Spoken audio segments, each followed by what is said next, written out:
Hello నమస్తే welcome to Andhraprabha TV. నేను సౌజన్య. ఈరోజు మనతో పాటు ఉన్నారు సీనియర్ ఫిలిం జర్నలిస్ట్ నారాయణ రాజు గారు ఉన్నారు. వారితో మాట్లాడదాం. నమస్తే అండి. చిరంజీవి గారు ప్రీ రిలీజ్ ఈవెంట్లో మాట్లాడిన వ్యాఖ్యల్ని ప్రతిదీ కూడా మీమర్స్ కొంతమంది సపరేట్గా తీసుకుని దాన్ని వేరే దానికి ఆపాదించుకుని, అంటే అది అసందర్భం అయినా కానీ దానికి ఆపాదించి మీమ్స్ రిలీజ్ చేస్తున్నారు, సోషల్ మీడియాలో వైరల్ చేస్తున్నారు. అట్ ద సేమ్ టైం కాంట్రవర్షియల్గా కూడా చేస్తూ ఉన్నారు. సో అంటే ఇది ఎలా తీసుకోవాలి అంటారు, ఎలా చూడాలి? ఇప్పుడు చిరంజీవి గారి మెంటాలిటీ నేను దగ్గర నుండి చూశాను. తన తప్పు లేకుంటే ఆయన ఎవరికి లొంగడు. అంటే తను మాట్లాడే విషయంలో ఏదైనా దురుద్దేశం ఆయనకు ఎప్పుడూ ఉండదు. కాబట్టి తన వాస్తవాలు మాట్లాడేందుకే ప్రయత్నిస్తాడు.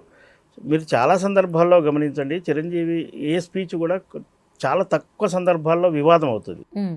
అంతే తప్ప వేరే విధంగా ప్రతి మాటను తప్పు పట్టే అవకాశాలు మనకు కనపడవు. అందుకే చిరంజీవి ఏదైనా స్పష్టంగా తన అభిప్రాయాన్ని వేదిక మీద చెప్పుకున్నప్పుడు దానికి విపరీతార్థాలు ఎవరైనా తీస్తే ఆయన ఏం చెల్లించే వ్యక్తి కాదు. ఎందుకంటే ఆయన మనసులో ఉన్న భావాన్ని ఓపెన్ చేసుకున్నప్పుడు దాన్ని ఎవరో తప్పు పడితే ఆయనకు సంబంధం లేదు. ఇప్పుడు అదే ఈవెంట్లో, అంటే బ్రహ్మ ఆనందం అనే సినిమా ఈవెంట్లో ఆయన చాలా విషయాలు మాట్లాడాడు. వారసులు ఎలా ఉండాలి అనేది కూడా చెప్పాడు. వారసులు ఎదిగితే తల్లిదండ్రులు ఎంత సంతోషిస్తారో కూడా పేర్కొన్నాడు. వారసులు యోగ్యులు కాకుంటే ఎంత బాధపడతారో కూడా చెప్పాడు. వీటిని మరి మీమర్స్ అని అంటున్నారు కదా, వాళ్ళు దీన్ని కూడా గుర్తెరగాలి కదా, దీన్ని కూడా వైరల్ చేయాలి కదా, అది చేయలేదు వాళ్ళు. ఆయన ఈవెంట్లో యాంకర్ సుమ ఉండి ఆ సినిమా కాన్సెప్ట్ తాత మనవడిది. అదే చిరంజీవి కూడా తాత కదా, తనకు ఇద్దరు కూతుళ్ళు కొడుకు వాళ్ళ సంతానం ఉంది. దానికి సంబంధించిన ఒక పిక్చర్ను ఆ స్టేజ్ మీద ప్రదర్శించారు. అందులో ఆయన పక్కన అందరూ మనవరాలు, ఆయన ఆ 5 మనవరాలు నిలబడి ఉన్నారు. దాన్ని చూసి ఆయన వ్యాఖ్యానించాడు, అందరూ నా చుట్టూ అందరూ ఆడపిల్లలే ఉన్నారు, ఒక మగ అబ్బాయి ఉంటే బాగుంటుంది, వారసుడు కావాలి. వారసుడు అన్న పదం ప్రత్యేకంగా ఆయన ఏమి నొక్కి వ్యాఖ్యానించకుండా రామ్ చరణ్కి చెప్పాను ఈసారి అబ్బాయి కనరా అని. అంటే ఆయన లెగసీ కంటిన్యూ కావడానికి ఒక అబ్బాయి కావాలనేది ఆయన అభిప్రాయం. క్యాజువల్గా తీసుకుంటే ఇది హిందూ సంప్రదాయంలో ఇది అత్యంత సహజమైన వ్యాఖ్య. కొడుకు కావాలనుకుంటారు, 2 కూతుళ్ళు ఉన్నా 3వ సంతానం కొడుకు కావాలని అనుకుంటారు. ఆడపిల్ల వారసురాలు కాదా అనేది చర్చ కాదా. ఆయనకు ఆల్రెడీ ఆడపిల్లలు ఉన్నారు కాబట్టి ఒక మగ అబ్బాయి కావాలని అనుకోవడంలో తప్పేమీ లేదు. దీనికి విపరీతార్థాలు తీయడం సరికాదు. చిరంజీవికి 2 కుమార్తెలు అనే విషయం అందరికీ తెలిసిందే కదా. మరి వారసురాలు కాబట్టి ప్రొడ్యూసర్గా చిరంజీవి పెద్ద కుమార్తె చాలా చిరంజీవి యాక్ట్ చేసిన సినిమాలకు ఉంటుంది. ప్రొడ్యూసర్గా ఉన్నారు, ఈవెన్ డిజైనర్ కూడా ఆవిడే కదా, డిజైనర్. మరి ఇంకా వారసురాలు కాబట్టే కదా తీసుకుంది. తన ప్రొడక్షన్ హౌస్ కూడా తల్లి పేరే పెట్టుకుంటాడు ఆయన. రామ్ చరణ్ కూడా తన తల్లి పేరు పెట్టుకుంటాడు. అంతే తప్ప వారసురాలు అమ్మాయి కాదా అబ్బాయి మాత్రమేనా అని చర్చకు దారి తీయడం సరికాదు. నేను ఆంధ్రప్రదేశ్కి సంబంధించి కొందరు పొలిటీషియన్లు కూడా ఇలాంటి వ్యాఖ్యలు చేశారు. మరి అక్కడ ఒక పెద్ద నేత వైఎస్ఆర్ రాజశేఖర రెడ్డి అని మనం అనుకుంటాం. మరి ఆయనకు వారసులు ఎవరు?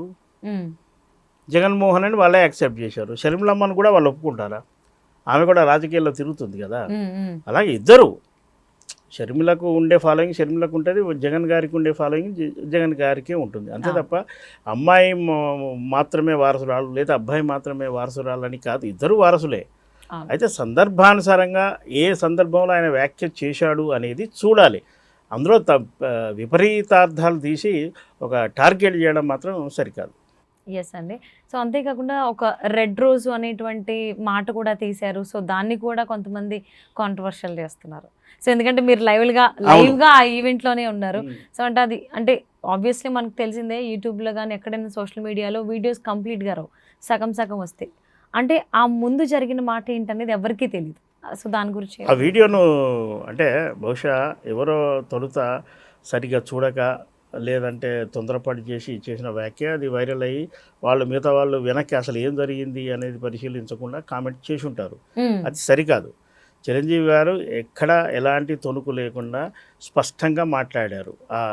ఈ బ్రహ్మానందం ఫేస్ గురించి చేస్తూ వ్యాఖ్యలు అవి, అందులో వేరే అపార్థం కానీ అలా వేరే ద్వందార్థం పదం కానీ లేదు అని నేను స్పష్టంగా చెప్తాను. ఎందుకంటే స్పాట్లో నేను కూడా ఉన్నాను కాబట్టి అలాంటిది లేదు. దాన్ని మీరు అన్నట్టుగా ఆ వీడియోను పలు రకాలుగా దాన్ని ముందు జరిగింది వెనక జరిగింది దాన్ని డివైడ్ చేసేసి ఇలాంటి పదం వాడాడు అని అర్థం వచ్చేలాగా వ్యాఖ్యలు చేస్తున్నారు. అది సరికాదు.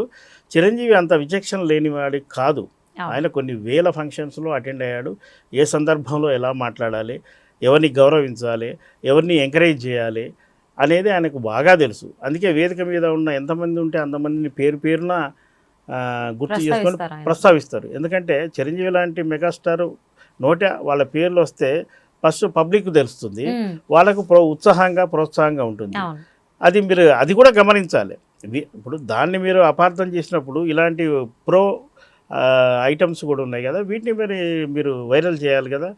అంటే నెగిటివ్ థాట్తోని ఉండేటి ఏమో పబ్లిక్లోకి వెళ్తున్నాయి, ఆయన పాజిటివ్గా మాట్లాడి ఎంకరేజ్గా మాట్లాడినేమో పక్కకు పోతున్నాయి. ఇది మరి సోషల్ మీడియాలో వైరల్ చేసే వాళ్ళు ఒకసారి ఆలోచించుకుంటే మంచిది అండి. సో అందరికీ తెలిసిందే, చిరంజీవి గారు ఒక మాట అన్నారు అని అంటే వెనక చాలా ఆలోచించి మాట్లాడతారు. ఊరికే నరలినాలక నానా రకాలుగా మాట్లాడదు అనేటువంటి విధంగా అయితే ఆయన ఎప్పుడు మాట్లాడరు. అందులోని పబ్లిక్ అస్సలు మాట్లాడరు, చాలా ఆచితూచి ఆలోచించి మాట్లాడతారు సందర్భానుసారం. అది అందరికీ తెలిసిందే. అలానే ఆలోచిస్తారు, తీసుకుంటారని ఆశిద్దామండి. పచ్చకావర్లోడికి లోకం అంతా పచ్చగానే ఉంటుంది. సో అలానే చేస్తున్నారు చిరంజీవి గారి కామెంట్స్. హోప్స్ అందరూ పాజిటివ్గా ఉండాలనుకుందామండి. Thank you so much.